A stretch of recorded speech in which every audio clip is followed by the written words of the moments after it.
গাজীপুরের কালিয়াকৈর উপজেলায় ৩ ভাইয়ের বাড়িতে দুর্ধর্ষ ডাকাতির ঘটনা ঘটেছে। এ সময় ডাকাত দল ১৭ থেকে ২০ ভরি স্বর্ণালংকার সহ প্রায় ১,৫০,০০০ টাকা লুট করে নিয়ে গেছে।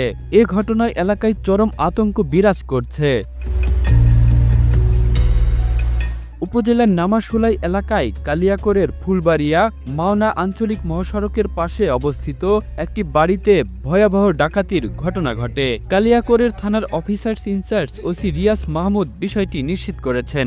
ভুক্তভোগী পরিবারদের সদস্যদের ভাষ্যমতে একই বাড়িতে বসবাসকারী ৩ ভাই বাবুল, ইব্রাহিম ও আলমের বাড়িতে একে একে হানা দেয় ডাকাত দল। প্রথমে তারা ৩য় তলায় অবস্থানরত এক ভাইয়ের ঘরের দরজা ভেঙে ভেতরে ঢুকে তার হাত পা বেঁধে লুটপাট চালায়। পরে তাকে দিয়ে অস্ত্রের মুখে নিচতলার দরজায় কৌশলে নক করিয়ে ঘরে প্রবেশ করে। এ সময় ওই ঘরে থাকা সদস্যদেরও বেঁধে ফেলে। এরপর শেষ ভাইয়ের রুমেও একই কৌশলে ঢুকে সবাইকে আটকে রেখে পুরো বাড়িতে লুটপাট চালায় ডাকাত দল।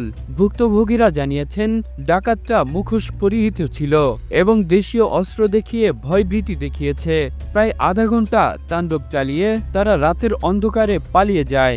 কালিয়াকৈর থানার officers in charge OC Riaz Mahmud জানান, পুলিশ ঘটনাস্থল পরিদর্শন করেছে এবং তদন্ত শুরু হয়েছে। দ্রুত অপরাধীদের শনাক্ত করে গ্রেপ্তারের আশ্বাস দিয়েছেন তিনি। Kamrul Islam, the news Bangladesh, national desk.